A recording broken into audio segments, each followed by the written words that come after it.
ang Spider Air Defense Missile System ng Pilipinas, balak pang dagdagan. Ito nga po mga idol, ang pinaka-advanced na missile system na meron ng ating bansa.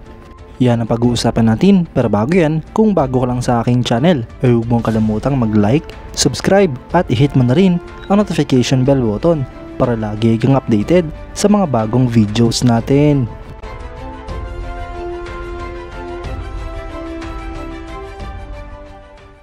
Sa katatapos lamang na anibersaryo ng Armed Forces of the Philippines ay pinarada nga po dito ang mga bagong Spider Air Defense Missile System ng Philippine Air Force.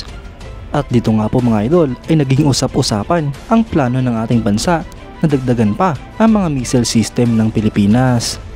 Ang Spider mga idol o Surface-to-Air Python and Derby ay isang Israeli short and medium range mobile air defense missile system na dinevelop ng Rafael Advanced Defense System kasama ang Israeli Aerospace Industries.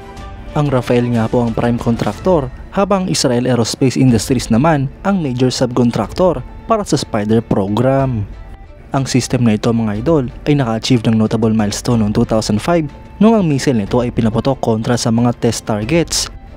Ang Israel nga po ay nakascore ng direct hits at simula nga po noon ay na-showcase na ito sa iba't ibang military exhibitions sa buong mundo. Ang Spider mga idol ay isang low-level, quick reaction, surface-to-air missile system na capable na mag-engage sa aircraft, helicopter, unmanned air vehicles, drones, cruise missiles at precision-guided munitions. Ito nga po ay nagpo-provide ng air defense para sa mga fixed assets at point and area defense para sa mga mobile forces at combat areas. Ang mga missile nga po dito mga idol ay may timbang na 105 kg para sa Fighten 5 at 118 kg naman para sa Derby missiles. May haba nga po itong 3.1 meters para sa Fighten 5 at 3.62 meters naman para sa Derby missiles. Sila naman nga po ay may diameter na 160mm, wingspan na 640mm at warhead na 11 kg para sa Python 5 at 23 kg naman para sa Derby missiles. Ang main armament nga po dito mga idol ay 4 na Python 5 o Derby missiles na pwede sa kahit na anong kombinasyon. Ito nga po ay may range para sa Python 5 na 20 km habang sa Derby naman ay 50 km. Ang flight altitude naman dito mga idol ay 9,000 meters para sa Python 5 at 16,000 meters naman para sa Derby missiles. Pareho naman nga po silang may maximum speed na Mach 4. Ang guidance system nga po dito ay infrared homing and electro-optical imaging para sa Python 5 habang active radar homing naman para sa Derby. Pwede nga po itong i-launch sa iba't ibang platform tulad ng Tatra 817 truck, Mercedes-Benz Actros truck, RMMV, HX truck at marami pang iba. Ang mga current military operators nga po nito mga idol ay ang Azerbaijan, Czech Republic, Ethiopia, India, Peru, Philippines, Singapore, Vietnam, United Arab Emirates at Morocco, habang possible operator naman ang Georgia. Ang Pilipinas mga idol ay may 3 battery ng Spider Medium Range Air Defense Missile System na binili sa isang deal na nagkakalaga ng $141 million.